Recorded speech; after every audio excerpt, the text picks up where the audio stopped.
president. I don't want to root him. We can't. Both candidates rolled into Michigan today. Voting gets underway in Detroit. So now is the time your plan to support for unions. Donald Trump is no friend of labor.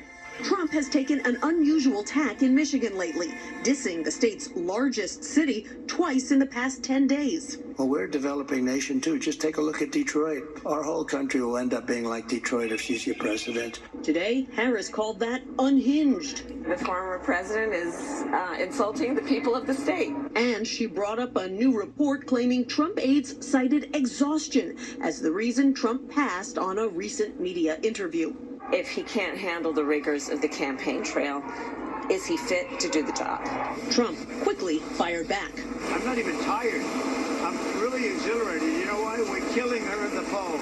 A Harris campaign memo, first obtained by CBS News, argues her path to win Michigan capitalizes on Trump's unprecedented weakness in the suburbs, which he narrowly won in 2020. But then came the rollback of Roe v. Wade, which even he seemed to acknowledge today has hurt him with suburban women. You have one issue. You have the issue of abortion. Without abortion, the women love me. With the race essentially tied in Michigan, the ground game will be pivotal. These rally goers in Waterford know it. How many of you are to volunteer or are volunteering? Already volunteering. Wow. What are you doing? I've done canvassing.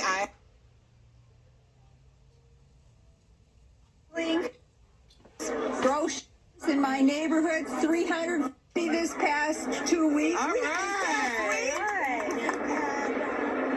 Those women are busy. Michigan is such a prize that Donald Trump has visited 13 times this year alone, while Harris is making her 6th trip here just since becoming the presidential candidate this summer. And she's sticking around for a second day tomorrow, Nora. Nancy Cordes on the trail tonight. Nancy, thank you.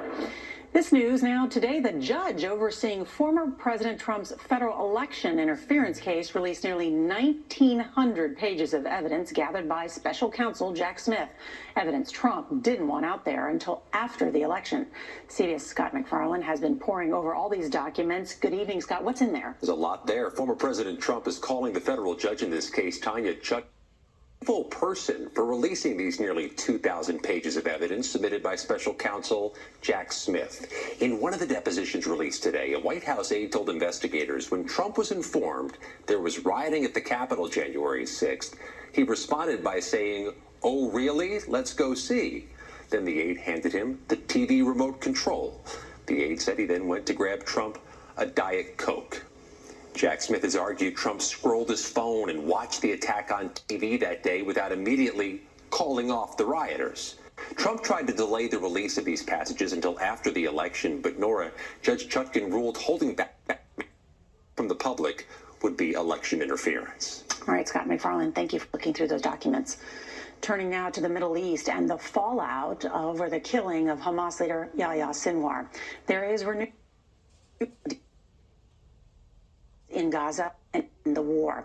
But who that deal would be negotiated with is still a big question. CBS's Rami Innocent reports tonight from Tel Aviv. In Sinwar's hometown of a tribute to the slain leader of Hamas before Friday prayers.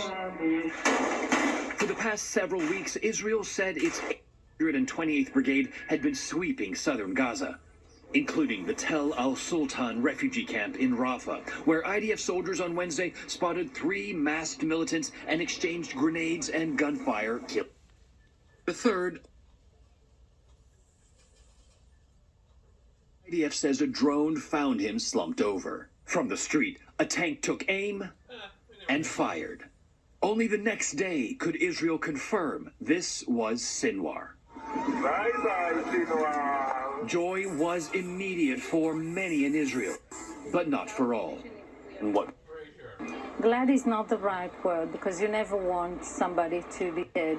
Merav Gonen is the mother of Omi, now 24 years old, and a hostage in Gaza. In the tunnels, without daylight, can you imagine not to see your daughter for a year? I don't know how she looks like, Israel says its highest priority is to bring home all hostages, but has resisted renewed calls for peace, instead escalating its offensive in northern Gaza. We have made phenomenal military progress, eliminated much of Hamas, but we are not at the day after. Hamas officials in Gaza vowed to fight on. I don't think Sinwar's death will impact the war, says Ismail al-Sawarta. Palestinian is not led by a single individual. But who will now lead Hamas is still a big unknown. Yahya Sinwar's brother Mohammed could assume the role. He's believed to still be alive in Gaza. There's the group's top ceasefire negotiator, that's Khalil al-Hayya, and also Hamas's leader before Sinwar, that's Khaled Mashal. He's living in Qatar. Nora. Remy and Asensio, thank you very much. Tonight, we're learning disturbing new details in the 2017 double murder mystery that gripped the nation. As the trial got underway today, prosecutors revealed